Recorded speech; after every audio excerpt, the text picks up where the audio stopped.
Allons-y. 1. Ce verset ne concerne pas les femmes célibataires.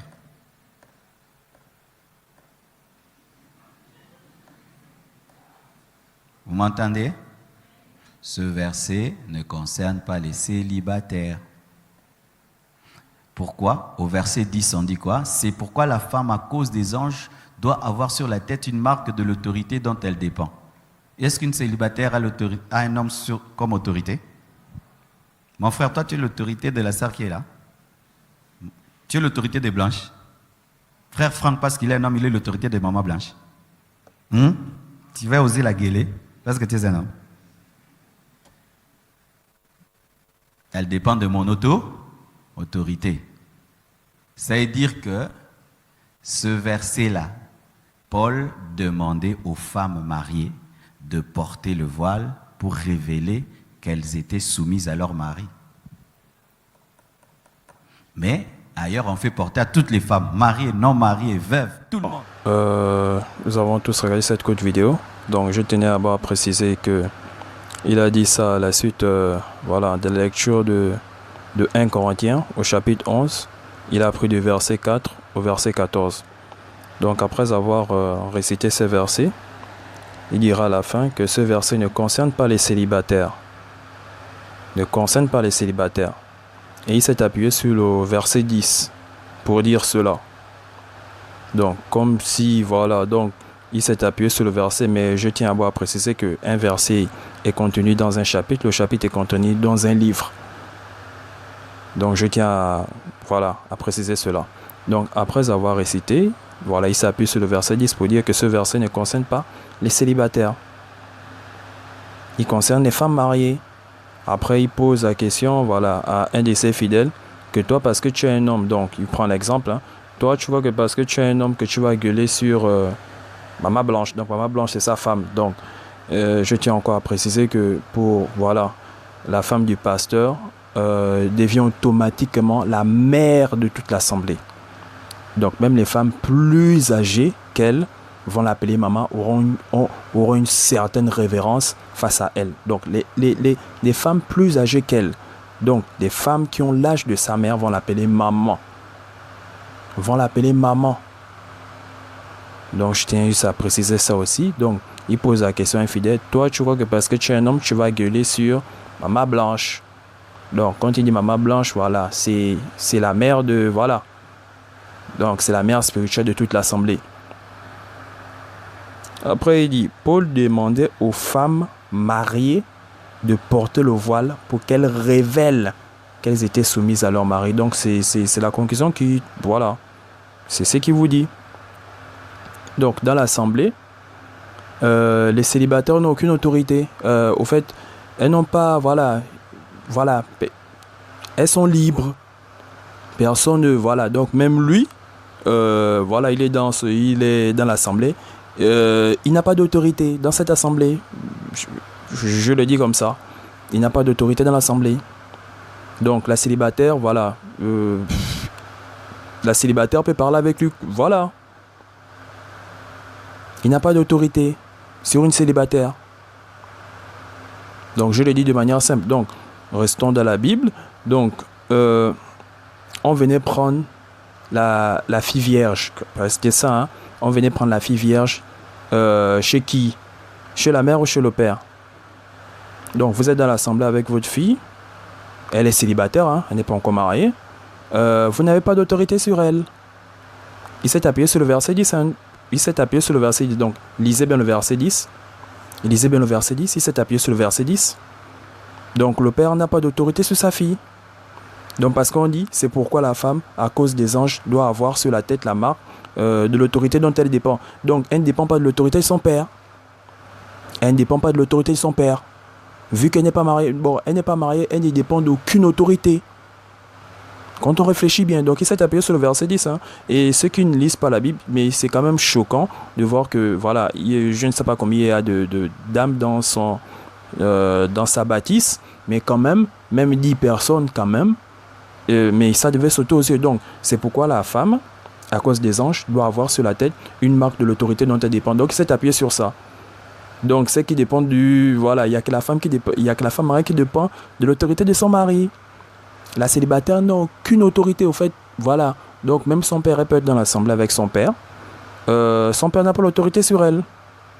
Donc, quand il a entendu l'autorité dont elle dépend, voilà, c'est automatiquement le mari. C'est automatiquement le mari. Donc, je vous le dis comme ça, simplement. Après, nous allons faire la lumière sur le passage. Car je vous dis, lui, c'est qui vous manipule. Vous ne savez pas qui vous manipule. Nous avons vu dans le passage de Actes, Paul a vu le magicien. Il a automatiquement su qu'il était un faux prophète. Le magicien a vu Paul. Il a automatiquement su que Paul est un vrai serviteur du Christ. Mais vous regardez ce type, donc vous ne vous rendez pas compte que c'est un faux prophète. Ça ne saute pas. Pour vous, c'est... Je ne veux pas faire sortir cela de ma bouche.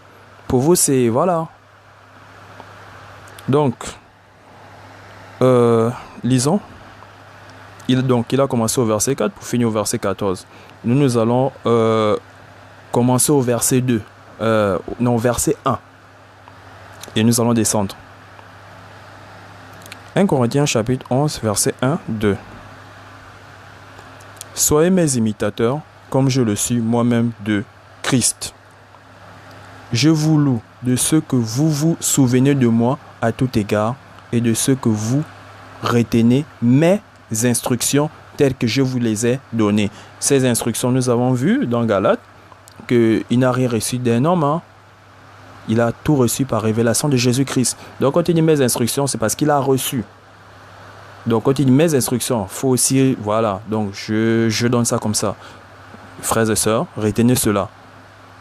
Que vous avez retenu mes instructions telles que je vous les ai données. Il a reçu cela du Christ. Donc ne vous égarez pas parce qu'il a dit mes instructions, vous allez croire que non, cela sort de lui. Il a reçu du Christ et il vous donne cela. C'est comme le Christ a reçu du Père. Il y a des passages assez clairs. Donc le Christ a reçu du Père, il vous donne cela. Continuons maintenant. Au verset 3, 4, 5. Je veux cependant que vous sachiez que Christ est le chef de tout homme, que l'homme est le chef de la femme. On n'a pas dit de sa femme, quand bien même l'homme est le chef de sa femme, mais ici, on n'a pas mis le pronom possessif ça, on a mis chef de la femme, donc la femme en général, et que Dieu est le chef de Christ. Donc, autrement dit, je vous remets, donc il est en train de citer la hiérarchie.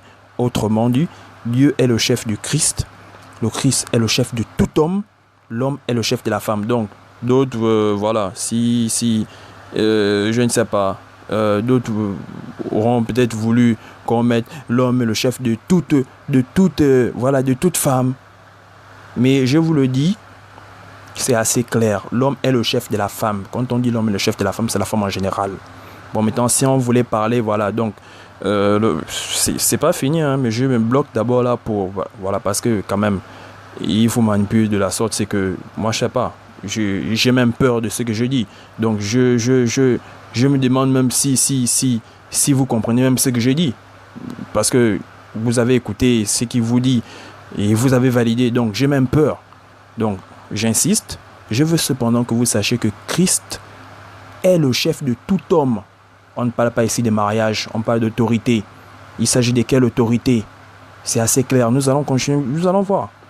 Le chef de tout homme, on n'a pas dit de, voilà, je n'ai pas envie de blasphémer à cause de vous.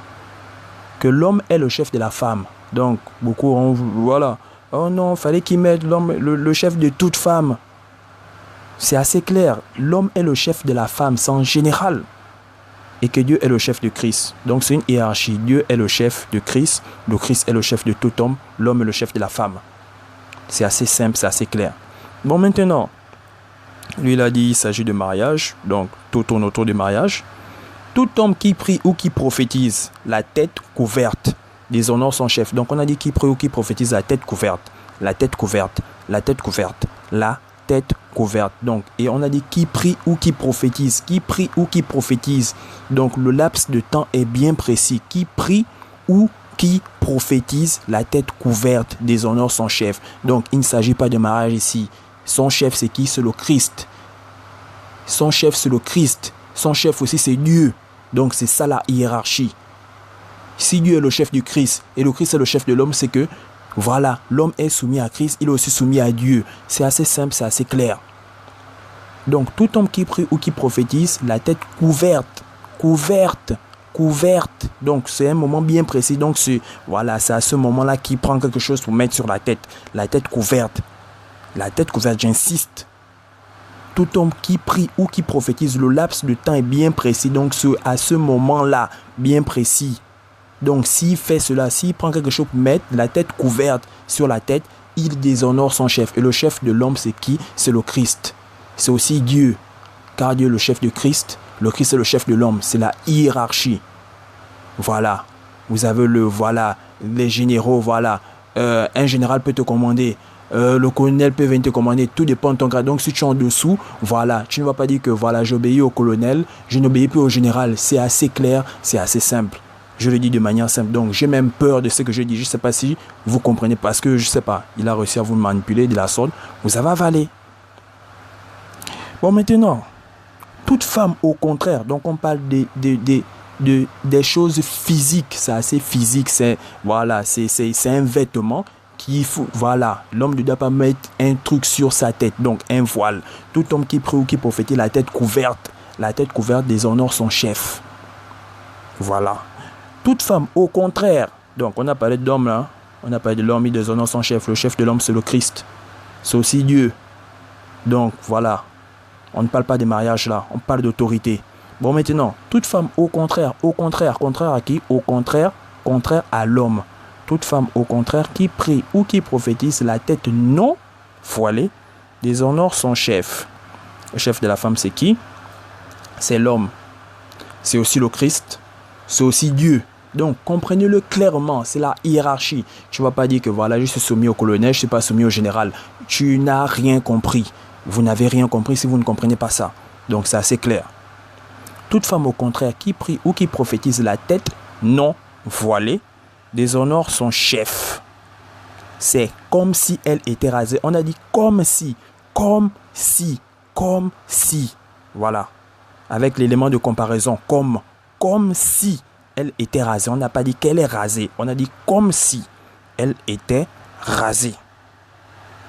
Donc j'ai insisté rien que sur ces 3 versets. Continuons. Versets 6 à 7. Car si une femme n'est pas voilée, on a dit c'est comme si elle était rasée. Hein? Car si une femme n'est pas voilée, qu'elle se coupe aussi les cheveux. Mais est-ce qu'elle a les cheveux coupés? Elle n'a pas les cheveux coupés. Donc c'est assez simple. Or s'il est honteux pour une femme d'avoir les cheveux coupés ou d'être rasée, qu'elle se voile donc. Pour l'éclair, hein? Paul est clair. Donc ceux qui disent non, Paul, l'autre il a dit Paul a porté beaucoup de problèmes dans la Bible. On l'a déjà mis dans sa case. Voilà. Il est dans la case des faux prophètes. Bon, vous qui voulez le mettre dans... n'osez même pas le mettre dans... j'ai même pas envie... N'osez même pas commencer à lire la Bible, vous allez comprendre beaucoup de choses. Donc, l'homme ne doit pas se couvrir la tête. L'homme ne doit pas se couvrir la tête. Lui, il a dit, il s'agit de la femme mariée, parce qu'elle doit montrer, qu'elle est soumise. Donc, on dit qui prie ou qui prophétise. Lui, il dit, Paul a voulu dire, Paul demandait aux femmes mariées de porter le voile pour qu'elles réveillent qu'elle était soumise à leur mari. C'est ce que le verset nous dit, c'est ce que le passage nous dit. Frères et sœurs, je dis, j'ai même peur de ce que je dis, car je sais que, vous avez cru à cela, donc même ce que je dis là, je sais pas, beaucoup ne vont pas comprendre. Ça me fait peur. L'homme ne doit pas se couvrir la tête, puisqu'il est l'image et la gloire de Dieu. L'homme est l'image et la gloire de Dieu. Je ne peux pas vous faire un dessin. Si vous ne comprenez pas ça, c'est que vous n'avez jamais lu la Genèse. C'est tout. Tandis que la femme est la gloire de l'homme. C'est la Genèse qu'il est en train de parler. Il parle d'autorité, pas de création. Là, on est dans la création. Il est obligé d'aller là-bas pour vous expliquer cela. C'est clair. Donc, continuons. Au verset 7, 8, 9. L'homme ne doit pas se couvrir la tête puisqu'il est l'image et la gloire de Dieu, tandis que la femme est la gloire de l'homme. En effet, l'homme n'a pas été tiré de la femme. Je vous dis, on est dans la Genèse. Mais la femme a été tirée de l'homme. Et l'homme n'a pas été créé à cause de la femme, Mais la femme a été créée à cause de l'homme. C'est la Genèse. Dieu a créé l'homme de la poussière de la terre. Il a créé la femme de quoi? De la poussière de la terre. Il pouvait le faire. Dieu pouvait créer la femme de la poussière de la terre comme il a créé l'homme de la poussière de la terre. Pourquoi il ne l'a pas fait? Pourquoi il ne l'a pas fait? Pourquoi il a créé la femme de la côte de l'homme? Donc l'homme a été créé de la poussière de la terre. La femme n'a pas été créée comme l'homme. Elle a été créée de sa côte. Donc les versets sont assez clairs. On est dans la Genèse. On parle d'autorité. C'est l'autorité. L'homme a été créé à l'image et la gloire de Dieu. La femme n'a pas été créée à l'image et la gloire de Dieu. Elle a été créée à l'image et la gloire de l'homme. C'est tout. Bon, maintenant, tu as été créé à la gloire et l'image de l'homme. Tu dois être soumis à celui. Voilà. Bon, maintenant, l'homme a été créé à l'image et la gloire de Dieu. Il est soumis à... C'est tout. Qu'est-ce qui est dur? Qu'est-ce qui est dur? Qu'est-ce qui est dur, frères et sœurs? Qu'est-ce qui est dur là?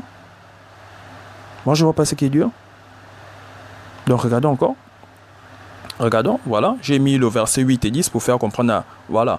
Parce que quand on aligne les versets, vous ne comprenez pas. En effet, l'homme n'a pas été tiré de la femme. Donc, on est dans la Genèse. Mais la femme a été tirée de l'homme. On est dans la Genèse. L'homme a été créé de la poussière de la terre. La femme n'a pas été créée de la poussière de la terre. Elle a été créée de la côte de l'homme. Vous avez vu que j'ai mis le verset 8 et 10. Voilà. Donc, en effet, l'homme n'a pas été tiré de la femme. C'est assez clair. On est dans la Genèse, on est dans la création. Et on parle d'autorité. Il ne s'agit pas de l'autorité, voilà, c'est ma femme et autres. Donc, s'il s'agit de cette autorité, moi, je ne sais pas, je n'ai pas envie de blasphémer à cause de vous. On dit, l'homme est sous, voilà, le Christ est le chef de tout homme. On parle d'autorité. On ne parle pas de mariage. On ne parle pas de mariage. Quand bien même aussi, dans le mariage, la femme est soumise. Elle est soumise.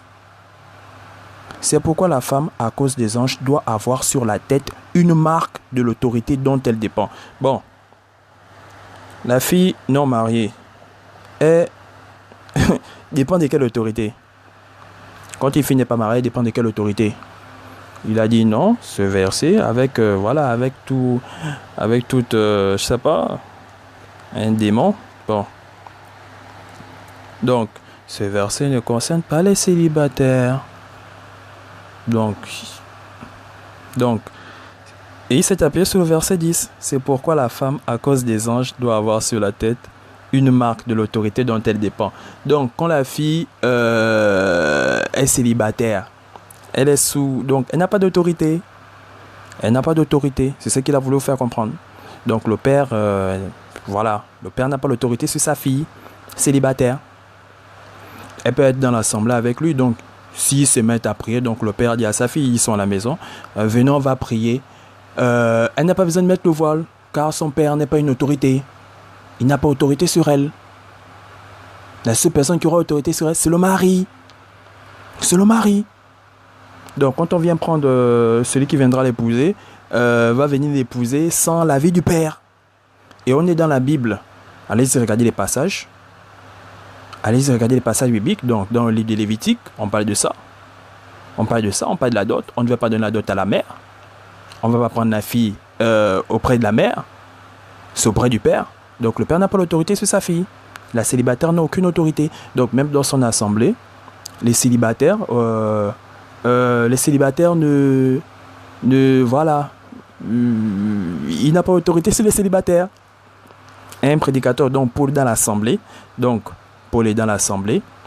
Toi, comme il a dit à l'autre, est-ce que toi tu peux gueuler parce que tu as un nom, tu peux gueuler sur Maman Blanche. Donc c'est, voilà, il a fait son truc. Donc Paul dans l'assemblée, il est dans l'assemblée avec les célibataires. Il n'a pas autorité sur elle. Il est dans l'assemblée, il n'y a rien que les célibataires. Voilà, il n'a aucune autorité sur elle. Donc lui, on le met dans l'assemblée avec des célibataires. Il n'a aucune autorité sur elle. Enfin. Donc parce qu'il a vu, il a dit le verset 10. C'est pourquoi la femme, à cause des anges, doit avoir sur la tête une marque de l'autorité dont elle dépend. Donc tant qu'elle n'est pas mariée, elle ne dépend d'aucune autorité. Donc frères et sœurs, j'ai répété assez. Vous avez déjà vu ceux qui ont compris. Donc vous me faites peur, je dis bien vous me faites peur. Je ne sais pas si vous allez comprendre. Mais que le Seigneur étende sa main sur vous. Voilà. Donc, j'ai répété. Ceux qui ont compris, c'est bien. Mais bon, je vais vous laisser une vidéo. Dieu est bon. Regardons d'abord. Donc, regardez. Je vous laisse un petit bonus. Après, nous allons analyser une autre vidéo. Donc, pour ceux qui n'ont pas bien compris, je vous laisse un petit bonus. Voilà. Je vous laisse un petit bonus. Après, nous allons analyser une autre coup de vidéo. Les interprétations, certains disent les démons et d'autres les anges. Mais c'est un principe d'autorité. Alors, toujours, je vais arriver. Donc, ce verset ne concerne pas les femmes mariées. Plutôt, les femmes célibataires concernent les femmes mariées, pas les femmes célibataires, parce que c'est la femme mariée qui doit révéler qu'elle est soumise à l'autorité de son mari en portant le voile qui est signe de soumission à son autorité, l'homme. Alors,